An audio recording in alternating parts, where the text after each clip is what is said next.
आप सुन रहे हैं 92.7 बिग एफएम पर once upon a time in Bollywood. 92.7 big FM पर स्वागत है आपका एक बहुत ही खास शो जिसका नाम है once upon a time in Bollywood. मैं सिद्धार्थ, मेरे साथ जानी मानी फिल्म क्रिटिक और ऑथर भावना सोमैया। इस शो में बात होती है उन फिल्मी हस्तियों की जिनकी एक अमिट छाप हमारे दिल में ऐसी बसी है जो कभी नहीं मिट सकती। आने वाली जनरेशंस के लिए वो इंस्पिरेशन बन चुके हैं। ऐसे ही एक कमाल की फिल्मी हस्ती 3 दिनों के बाद उनका बर्थडे है, 78th बर्थडे है। हार्ट थ्रॉब कहा जा सकता है उन्हें। One of the most romantic faces we have seen in Hindi film industry. Wishing Shashi Kapoor साहब a very very happy birthday in advance. क्योंकि भावना सोमैया जी मेरे साथ हैं तो मैं इस मौके का पूरा फायदा उठाऊंगा। भावना सोमैया ने बहुत ही करीब से देखा है शशि कपूर साहब को। सबसे पहले मैं ये जानना चाहूंगा कि बतौर एक्टर शशि कपूर साहब की शुरुआत बहुत कम उम्र में हो गई थी, तो कैसे हुई ये शुरुआत और फिर एज एन अडल्ट एक्टर उनको पहला ब्रेक कब मिला? एज अ चाइल्ड स्टार के पहले जब वो पैदा हुए थे उनके बारे में बताऊंगी। पापा जी और चाय जी के वो 5वीं संतान है। पापा जी का मतलब पृथ्वीराज कपूर जी और उनकी पत्नी को चाय जी कहते थे जी। 2 बेटे के बारे में तो सबको मालूम है, राज कपूर और शमी कपूर, और उनकी एक बहन है उर्मिला और शशि कपूर के बीच और 2 बच्चे थे जो बहुत छोटी उम्र में गुजर गए। इसलिए शशि कपूर सबका बहुत लाडला था और घर पे उनकी सब मनमानी चलती थी, मगर जब वो बाहर होते थे और खेलते थे तो सारे नेबरहुड के बच्चे उनको डोमिनेट करते थे, बुली करते थे। हाँ, और उनका नाम रखा था लल्लू राम। अच्छा।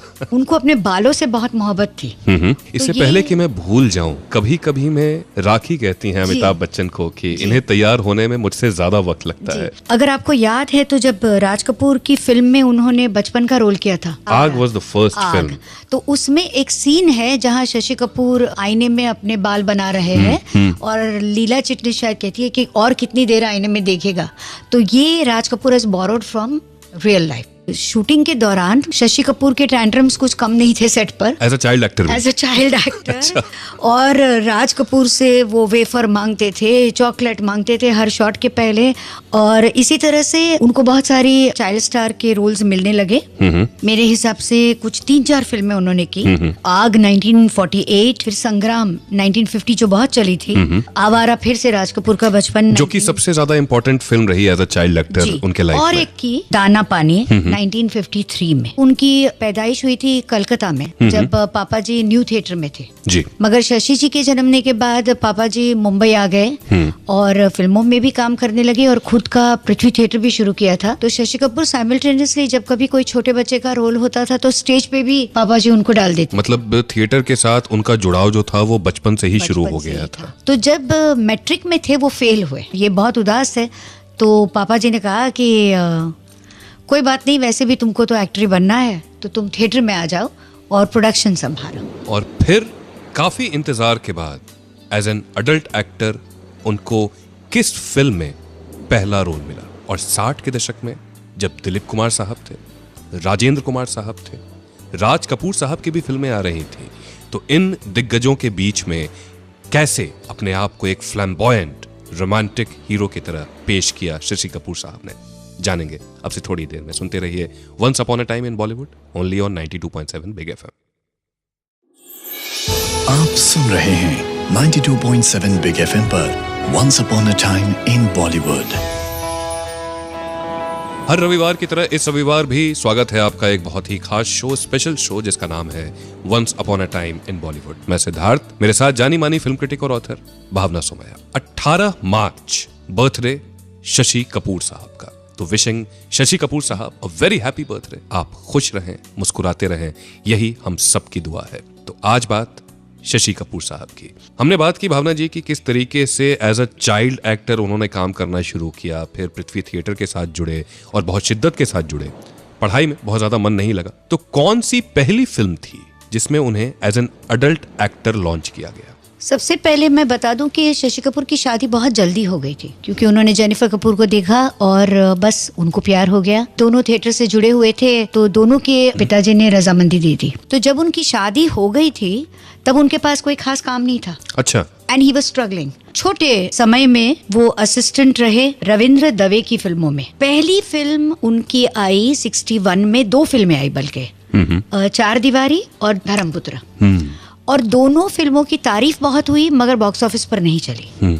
जिसकी वजह से उनकी स्ट्रगल कंटिन्यूड। शमी कपूर और राज कपूर दोनों उनको रेकमेंड करते थे, जो फिल्में वो नहीं करना चाहते थे वो कहते थे कि जाके प्रोड्यूसर से मिल लो, मगर पता नहीं क्यों उनकी बात नहीं बनती थी, क्योंकि शशि कपूर के बारे में कुछ ऐसा माना जाता था कि ये कुछ बहुत अलग टाइप की फिल्में करना चाहते हैं। इसी दौरान उन्होंने एक इंग्लिश फिल्म की जेम्स आइवरी की, हाउस होल्डर, एक और फिल्म की जो मेन स्ट्रीम थी, फिर से नहीं चली, ये दिल किसको दूं। 1965 में जब ये बिल्कुल कंफर्म्ड हो गया था कि Shashi Kapoor is an unlucky actor और इसका कुछ नहीं हो सकता, सडनली एक चमत्कार हो गया। नंदा उनकी पुरानी हीरोइन थी, उन्होंने उनके साथ 2-3 फिल्में की थी, तो जब फूल खिले कश्मीर में फिल्म बनाई गई थी और वो घोड़े वाला था जी, तो ये फिल्म के गाने, कहानी सबको इतनी पसंद आई कि पहली जिंदगी में उनकी सिल्वर जुबली फिल्म हुई।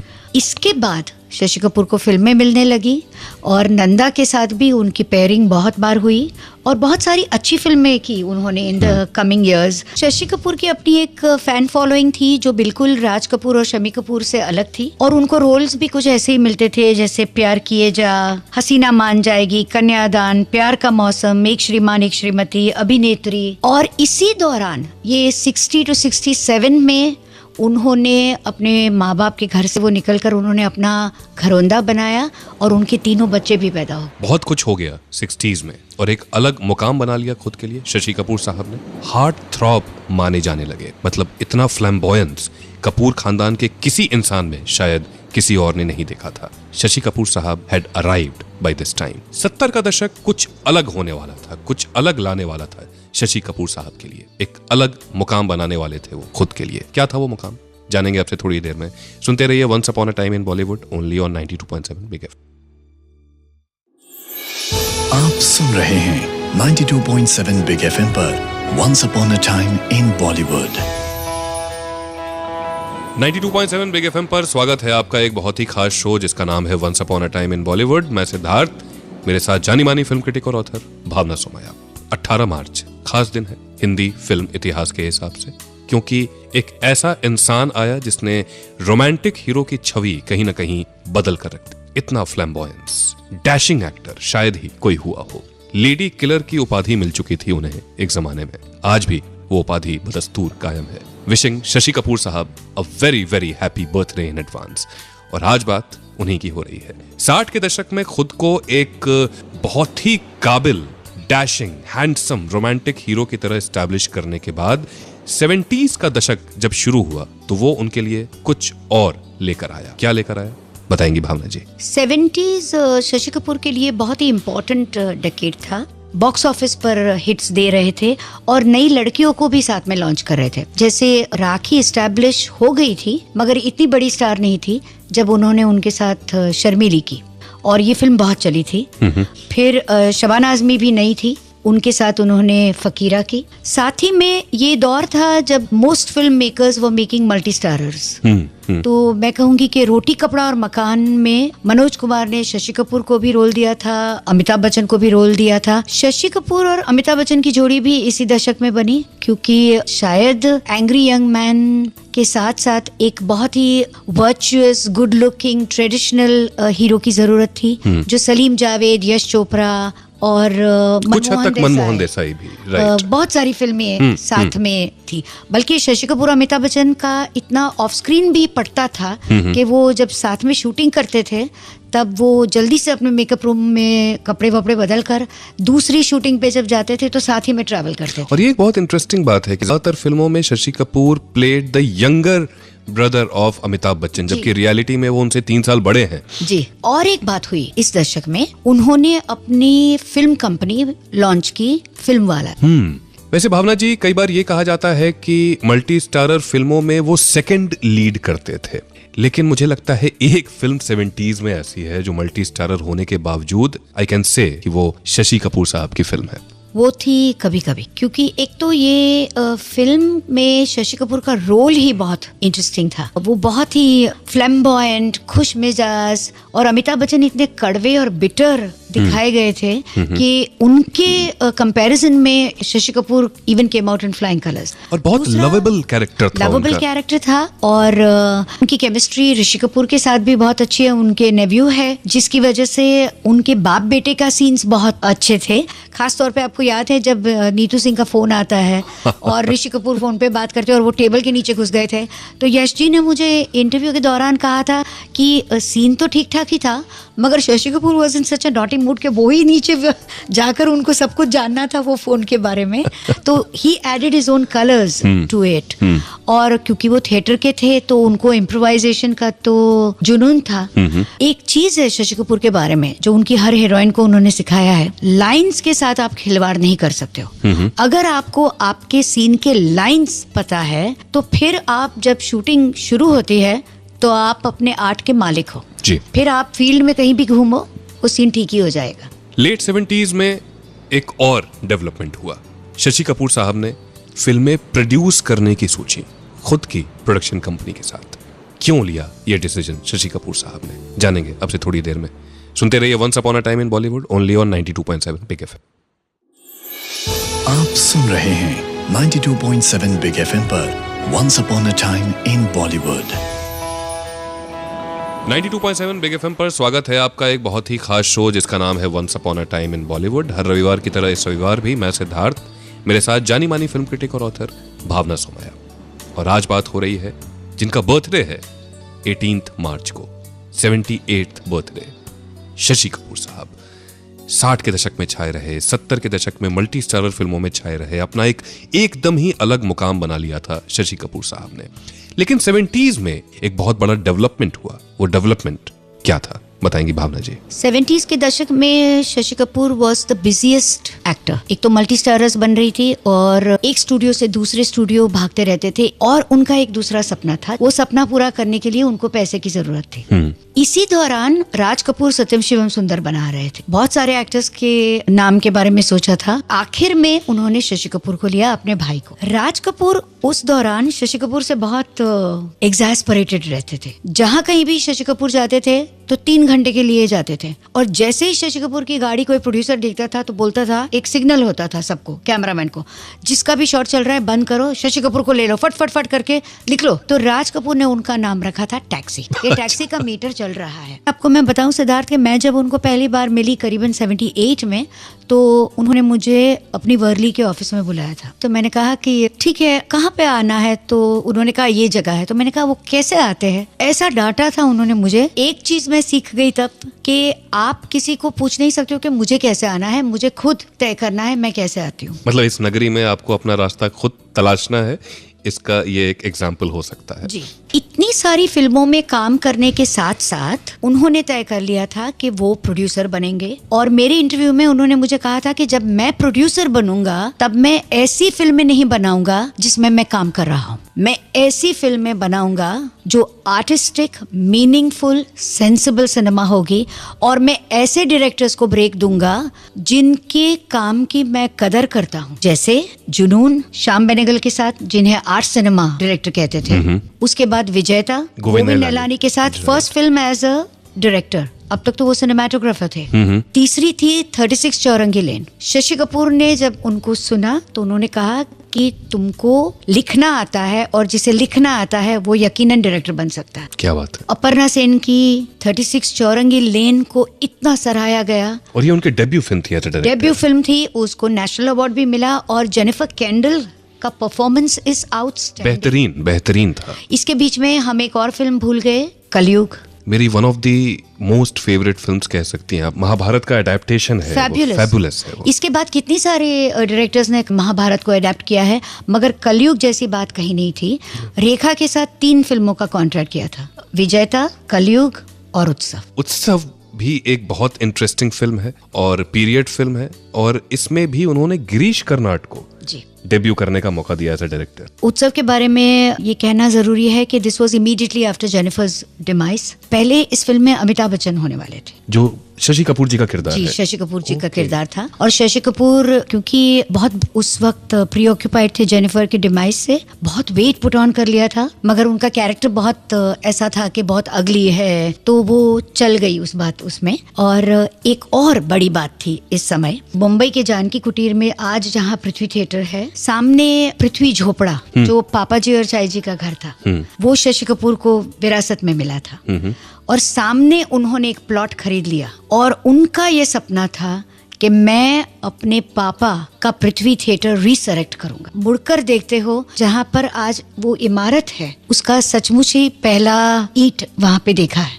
और ये थिएटर का जुनून होता है। आज पृथ्वी थिएटर अगर हिंदुस्तान में थिएटर का सबसे बड़ा नाम बन गया है तो इसमें एक बहुत बड़ा कंट्रीब्यूशन शशि कपूर साहब का भी है। इंटरनेशनल फिल्मों में एक शक्ल बने हिंदुस्तान की शशि कपूर साहब, ये किस्सा कैसे शुरू हुआ जानेंगे आपसे थोड़ी देर में। सुनते रहिए once upon a time in Bollywood, only on 92.7 big FM. आप सुन रहे हैं 92.7 बिग एफएम पर once upon a time in Bollywood. 92.7 big FM पर स्वागत है आपका एक बहुत ही खास शो जिसका नाम है once upon a time in Bollywood.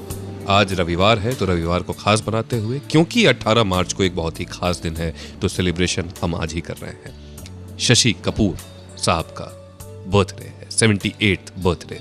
तो विशिंग शशि कपूर साहब 92.7 बिग एफएम की तरफ से, मेरे यानी सिद्धार्थ की तरफ से, और जो उनको बहुत करीब से जानती हैं भावना सोमया जी की तरफ से भी। इंटरनेशनल फिल्मों में एक शक्ल बन गए शशि कपूर साहब over the period of time. Bhavna ji, ये कैसे हो पाया? शशि कपूर शायद हिंदुस्तान के पहले एक्टर है जो इंटरनेशनल हॉलीवुड फिल्मों में काम करने लगे। और मैं ऐसा मानती हूँ कि ये इसलिए हुआ क्योंकि जब वो छोटे थे और थिएटर कर रहे थे और शेक्सपियराना ग्रुप के साथ पापा जी के अच्छे रिश्ते थे, और पृथ्वी थिएटर्स और Shakespeareana group had a very cordial relationship, तो उसकी वजह से उनके प्लेस में भी शशि कपूर ने एज अ जुवेनाइल लीड काम किया था। तो इंग्लिश में डायलॉग्स बोलने की आदत थी। पहली इंटरनेशनल फिल्म की वो थी हाउस होल्डर, और ये थी जेम्स आइवरी की। इसके बाद 67 में उन्होंने प्रिटी पॉली की, फिर 1970 में बॉम्बे टॉकीज की। वो जो बेहतरीन फिल्म लगती है मुझे बॉम्बे टॉकीज। बॉम्बे टॉकीज का अगर आपको याद हो तो पहला शॉट जो वो पोस्टर ले जा रहे हैं, बहुत खूबसूरत है। फिर 72 में Siddharth, Shashi Kapoor looked ideal in that role, और सिमी भी बहुत खूबसूरत लगी थी। और जो वनरेबल कैरेक्टर है शशि कपूर साहब का उस फिल्म में, वो कमाल का है। फिर 1980 में हीट एंड डस्ट, 85 में डिसीवर्स। और देखिए कि ये सारी फिल्में वो तब कर रहे जब वो बहुत बिजी थे मेन स्ट्रीम सिनेमा में और हमारी हिंदी फिल्मों के साथ साथ। 88 में उनकी एक बहुत कॉन्ट्रोवर्शियल फिल्म आई क्योंकि उसमें कहा गया था कि एक आधा सीन काइंड ऑफ रॉ है, सैमी एंड रोजी गेट लेड। फिर 94 में जब वो काफी बुजुर्ग बन गए थे, इन कस्टडी या मुहाफिज, जो अब तक जेम्स आइवरी की फिल्मों में काम किया था। इस्माइल मर्चेंट प्रोड्यूसर रहते थे, मगर इस बार इस्माइल मर्चेंट ने डायरेक्ट की थी इन कस्टडी, जिसमें शबाना आजमी उनकी पत्नी बनी थी। मुहाफिज जो हिंदी में रिलीज हुई थी मुहाफिज के नाम से। ओम पुरी भी थे इस फिल्म में। ओम पुरी भी थे। इसके बाद शबाना और शशि कपूर ने एक और फिल्म साथ में की, साइड स्ट्रीट, और वो भी मर्चेंट आइवरी प्रोडक्शन की ही फिल्म थी। और इस फिल्म का जो लास्ट सीन बहुत ही ट्रेजिक था। इसी दौरान उन्होंने जिन्ना, जो जमील दलवी ने फिल्म बनाई थी, उसमें कमेंट्री दी। क्या है, हिंदी फिल्मों में उन्होंने काम बिल्कुल कम कर दिया था शायद 85 के बाद। एक और झटका उनको लगा था शायद जब उन्होंने अजूबा बनाई और वो फिल्म बिल्कुल नहीं चली। तो मुझे लगता है कहीं ना कहीं शायद वो वजह रही हो उनके फिल्मों से एक डिसइल्यूजनमेंट की। एक्चुअली क्या हुआ, 2-4 चीजें हो गई। एक तो जेनिफर चली गई, उसके बाद वेट पुट ऑन कर दिया, फिर उत्सव नहीं चली, फिर वेट भी उनका कम नहीं हो रहा था, फिर सबने सलाह दी कि अभी आप एक और फिल्म बनाइए तो ये फाइनेंशियल मैस से निकल आओगे। तो उन्होंने को प्रोडक्शन विथ रशियन ग्रुप के साथ अजूबा के बारे में सोचा, जो फैंटेसी फिल्म थी। इसमें उनको पहले वो जो बादशाह के रोल के लिए चाहिए थे राज कपूर। अच्छा। मगर राज कपूर तब तक चल बसे थे, उन्होंने शमी कपूर को लिया। जब वो अमिताभ बच्चन के पास गए to do the film, Jaya Bachchan ने उनको कहा कि आप इस फिल्म को डायरेक्ट कीजिए। तो he turned a director with this film, मगर फिल्म नहीं चली। And then he put on more weight and then he just stopped working. मगर तो भी एक आधी फिल्म उन्होंने अच्छी की थी जिसके लिए उनको नेशनल अवार्ड भी मिला था, जैसे न्यू दिल्ली टाइम्स, शर्मिला टैगोर के साथ। गुलजार साहब ने लिखी थी वो फिल्म। एज अ पर्सन भावना जी काफी बार मिली हैं ऑफ द स्क्रीन भी शशि कपूर साहब से। कैसा पाती हैं उन्हें? क्या खास बात है जो बाकी सारे एक्टर्स और फिल्म मेकर्स से उनको अलग करती है? जानेंगे अब से थोड़ी देर में। सुनते रहिए once upon a time in Bollywood, only on 92.7 big FM. आप सुन रहे हैं 92.7 बिग एफएम पर once upon a time in Bollywood. हर रविवार की तरह इस रविवार भी स्वागत है आपका एक बहुत ही खास शो जिसका नाम है once upon a time in Bollywood. मैं सिद्धार्थ, मेरे साथ जानी मानी फिल्म क्रिटिक और ऑथर भावना सोमया। और आज बात हो रही है उस इंसान की जिनके लुक्स की, जिनके स्मार्टनेस की आज भी लड़कियां कसीदे पढ़ती हैं, शशि कपूर साहब। Wishing Shashi Kapoor ji a very happy birthday. 18 March को उनका बर्थडे है, 78th बर्थडे है। आप खुश रहें, स्वस्थ रहें, यही हम सब की कामना है। भावना जी, आपके तो कई इंटरैक्शंस हुए होंगे उनसे और अलग अलग मुकाम पर हुए होंगे, 70s में, 80s में, 90s में। एज अ पर्सन आप कैसा पाती हैं शशि कपूर साहब को? इतना अच्छा टॉपिक छेड़ा है कि फौरन मैं एकदम मूड में आ गई हूँ। शशि कपूर का नाम लेते ही मेरी आंखों में चमक वो मैं देख सकता हूँ अभी। मुस्कुराहट आ जाती है। आपको पता है कि जब मैंने शुरुआत की थी अपने करियर की, तो सारे एडिटोरियल ऑफिसेज में ऐसा माना जाता था कि लड़कियां, the female journalist used to fight with the editor कि शशि कपूर को कौन इंटरव्यू करेगा। हम ऐसा भी कहते थे कि कुणाल कपूर से हम शादी कर रहे ताकि हमको शशि कपूर को गुड नाइट किस करने के लिए मिलेगा। मतलब ये सारी बातें होती थी उस जमाने में।